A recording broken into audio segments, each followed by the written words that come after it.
Welcome again, everybody, to today's Q&A session. So this is the last Q&A session that we will be having for the ASA Pass Scholarship Program that is currently open because the scholarship will be closing on the 19th of October, which is next week, Wednesday.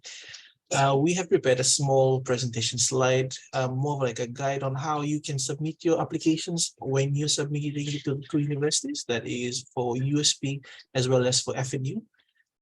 If you have any questions whilst the presentation is going on, please feel free to put those in the chat and we will answer the questions at the very end. Hope that is okay with everyone.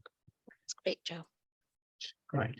So once again, welcome again to the presentation that we have today for the last Q&A session.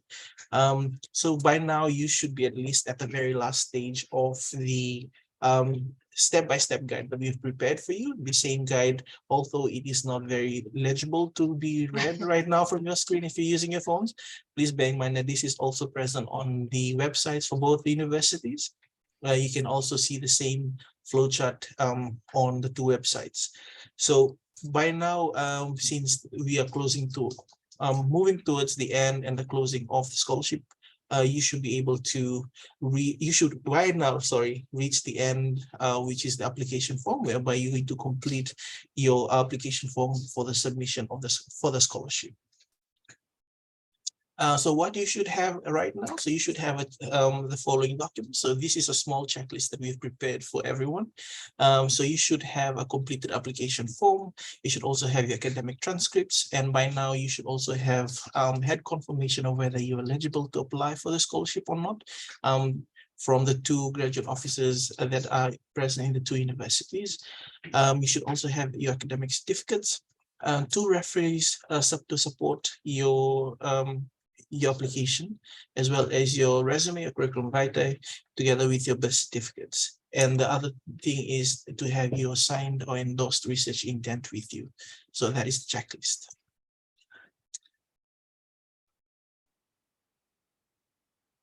Can we move on to the next slide, please? Sorry, Joe. I'm all trying. good.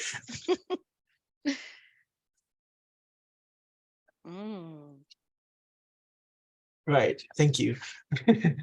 So what you should submit, so you should submit two folders to us. The first folder is to have compilation of these several documents that I enlisted.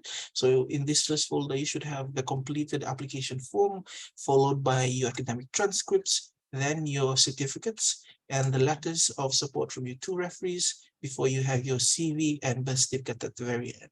So these documents should be file 1, and you should have it and labeled using sorry. So you should we've provided the so we've also provided how a guide on how you can actually label it when you are labeling the document. So it should read as pass application 2023 underscore, then your name, and underscore the university you're applying to, underscore with the program that you're intending to undertake with the scholarship. So this is an example of a field application form. So filling all the documents required. Then after that, you'll have your academic transcript, followed by your academic certificates. Then thereafter, your first reference letter from your referee, your second reference letter from the second referee that you've appointed, before you have your curriculum vitae or resume. Then the last one would be your birth certificate. So this is the order in which we would expect your application to be sent through to us, and it will be sent through to the emails that will be provided later. So that is how, just in case you forgot, we haven't mentioned it yet, like I was saying, below here is a sample or format in which we would expect you to label your first file when you submit it for to the email addresses that will be provided later on during the presentation.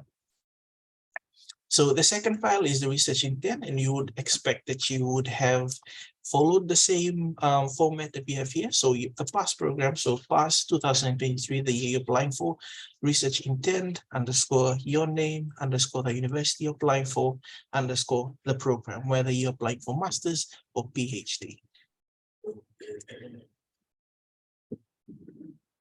Hope that is all right.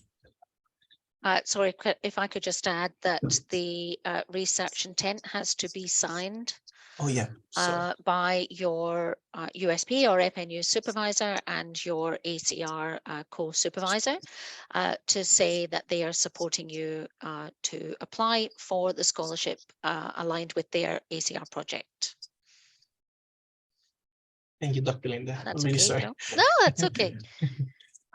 Lastly, so this is if you're planning to apply to USP, then we would expect you to apply to the email address that is provided here. So hrga@usp.ac.fj using the subject line of PAS CR 2023 USP application.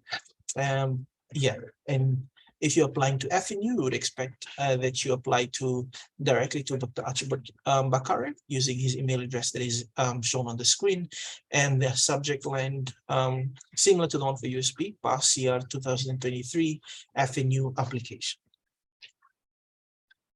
So for more information, you can actually click on this link. So these are some of the frequently asked questions that has been asked about the scholarship and ASA in general. So the same thing is provided on both the university websites. You can find it there